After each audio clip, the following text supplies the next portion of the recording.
আজকে তো বন্ধুরা, আজকে আমি এখানে দেখতে পাচ্ছেন সকালে নাস্তা খাচ্ছি আলু ভাজি। এখানে দেখতে পাচ্ছেন পরোটা, আর এখানে দেখতে পাচ্ছেন রুটি। তো আজকের সকালের নাস্তা হচ্ছে পরোটা দিয়ে, রুটি দিয়ে, আলু ভাজি।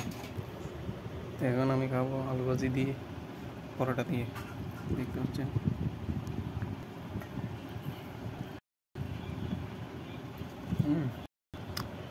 ভালো।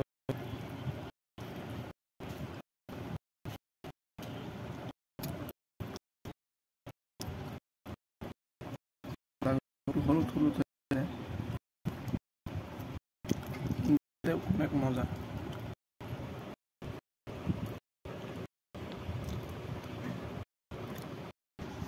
আলুগুলো সুন্দর করে রান্না করা হয়। এখানে দেখবেন হচ্ছে পেঁয়াজ, এগুলো হচ্ছে আলু কুচি।